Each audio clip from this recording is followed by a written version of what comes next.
Hi friends, happy Canada Day. You can see I got my red on. Got a little bit of white happening over here. And of course I'm sporting some Norwegian blonde. uh, I wanted to take a moment and just talk to you about a negotiation strategy, which I probably should have put in Unlocking Yes, the Revised Edition, but for some reason it didn't make it in. There's about 4 or 5 of these that didn't make it in the book because I think it only gets used every once in a while. But when it does get used, it's so powerful. Kind of goes like this. Whether you're a buyer or a seller, you can get into situations of extreme scarcity. And I actually had a CEO call me one day and say, Pat, I got this horrible damn problem. And I said, what is it? He said, I can't produce my industrial products fast enough. And he said, people are calling and they're saying, I want to buy one. He said, I can't tell you when you're going to get it. And he said, I'm really making people angry.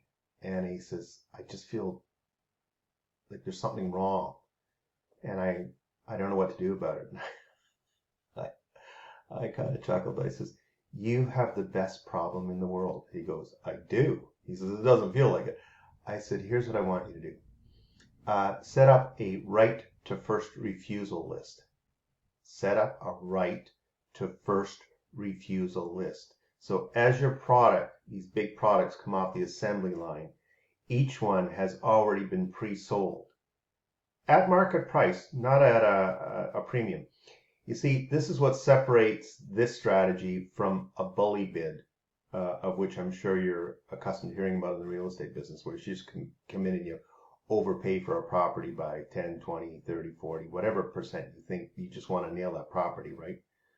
Because you know the future's on it. In this particular case, it's a product that just takes more time to produce.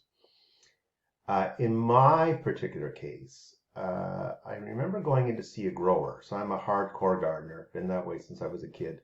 And I remember walking out into this guy's, he was a lily producer, hybridized lilies. And he had 50 acres, and I think he probably farmed 15 to 20 acres of hybridized lilies. Now, I don't know if you can imagine what that is, but that's an ocean.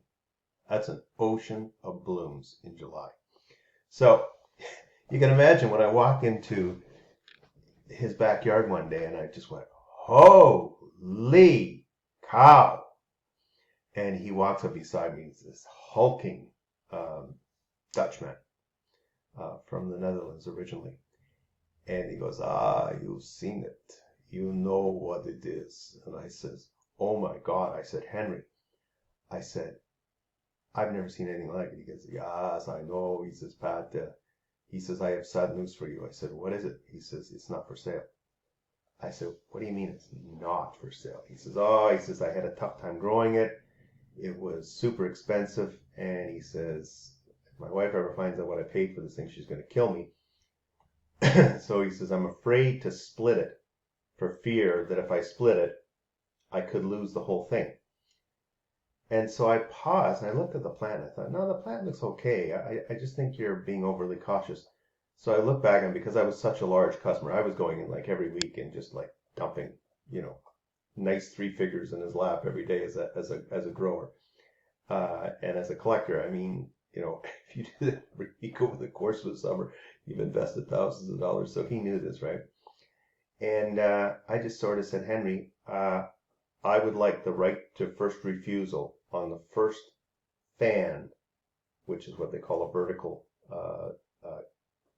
secondary kickout of a perennial, for next year.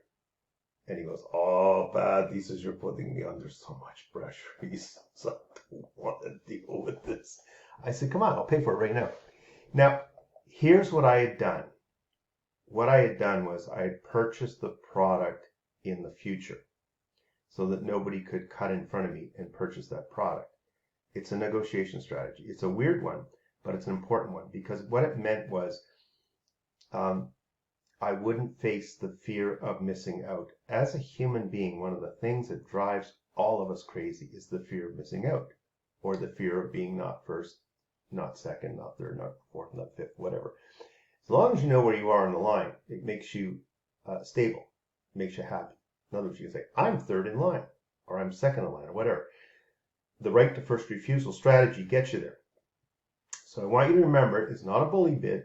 What it is, it's a stabilization bid that's a future purchase and negotiation. If you're a large enough customer, believe me, suppliers will love you for it, and they will appreciate your patronage. So there you go.